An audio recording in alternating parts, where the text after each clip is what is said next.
কালি পুলিচৰ গুলীত এজন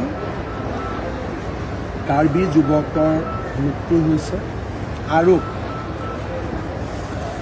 একাংশ কাৰ্বি লোকে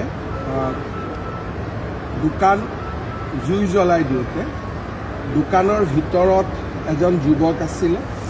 তেওঁ দিব্যাংগ আছিলে আৰু ভৰিখন দি খোজকাঢ়িব নোৱাৰিছিলে। তেওঁ ওলাই আহিব নোৱাৰিলে আৰু ফলত তেওঁ জীৱনতে অগ্নিদগ্ধ। গতিকে যোৱাকালিৰ ঘটনাত দুজন লোকৰ এতিয়ালৈকে মৃত্যু হৈছে আৰু কেইজনমান লোক আহতও হৈছে। আজি ৰাতিপুৱাৰ পৰা পৰিৱেশ যথেষ্ট শান্তিপূৰ্ণ। তাতে আমাৰ DGPও আছে, এডিশ্যনেল চিফ ছেক্ৰেটাৰীও আছে। মই ভাবোঁ যে পৰিৱেশ নিশ্চয় আজিৰ ভিতৰত উন্নত হ'ব আৰু তাত আৰ্মিও আছে ফ্লেগ মাৰ্চৰ কাৰণে। গতিকে মই ভাবোঁ যে আজি পৰিৱেশ উন্নত হ'ব, কাৰণ এতিয়ালৈকে দিনত 1টা বাজিছে। আজি কোনো নতুন ঘটনাৰ খবৰ নাই। পিছত যিহেতু ইলেকশ্যন আহি আছে, অলপ 2-4টা জেগাত এনেকুৱা বিক্ষিপ্ত ঘটনা হ'ব বুলি আগৰে পৰা আমি অনুমান কৰিছিলোঁ আৰু বিশেষকৈ ডিচেম্বৰ আৰু জানুৱাৰী মাহটো আমি সতৰ্কতাৰে আগবাঢ়িব লাগিব। ইয়াত আৰু তৃতীয় পক্ষ, চতুৰ্থ পক্ষ এইবিলাক মই ক'ব খোজা নাই, কিন্তু এটাই কথা যে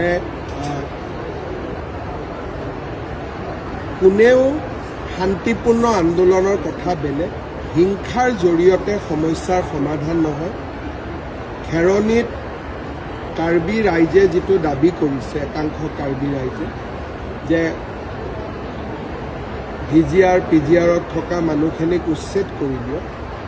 গুৱাহাটী উচ্চ ন্যায়ালয়ৰ স্থগিতাদেশ আছে। কোৰ্টক বাদ দিটো কোনেও কাম কৰিব নোৱাৰে। যদি মই কিবা এটা কৰিব যাওঁ, মোৰ ওপৰতে কণ্টেম্প অফ কোৰ্ট হ'ব। দ্বিতীয়তে, যিখিনি মানুহ তাত বহি আছে তেওঁলোকৰ অধিকাৰ কি, এই বিষয়েও কোৰ্টত আলোচনা হ'ব। আনকি আমি ফৰেষ্টৰ পৰা যিমানবোৰ আজিলৈকে এভিকশ্যন কৰিছোঁ, হাইকোৰ্ট, সুপ্ৰিম কোৰ্ট 2-3বাৰকৈ কেছ খেলাৰ পিছতহে, কোৰ্টে হাঁ বুলি কোৱাৰ পিছতহে আমি এভিকশ্যন কৰিছোঁ। বহুত সময়ত মানুহে মোক কয় ইয়াত কৰি দিয়ক, তাত কৰি দিয়ক, তেতিয়া মই কওঁ লাহে লাহে, কাৰণ আইন আৰু আদালতক উপেক্ষা কৰি কোনো চৰকাৰে কাম কৰিব নোৱাৰে।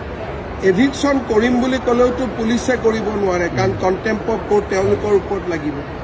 এই কথাখিনি কিয় বুজি পোৱা নাই বা বুজাৰ চেষ্টা হোৱা নাই, সেই বিষয়ে মই অপাৰক ক'বৰ কাৰণে, কিন্তু নিশ্চিতভাৱে যেতিয়া মই তেওঁলোকৰ লগত মুখামুখিকৈ কথা পাতিম, তেওঁলোকৰ মাজত যদি কিবা ভুল ধাৰণা আছে সেই বিষয়ে মই বুজি পাম।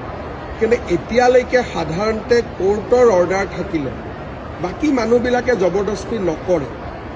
এই যোৱা 2 দিনত হোৱা ঘটনাটো আমি চাব লাগিব, কিন্তু এতিয়া পৰিস্থিতি শান্তি হওক, তাৰ পিছত বিষয়টো সম্পৰ্কে আমি পৰীক্ষা কৰিম।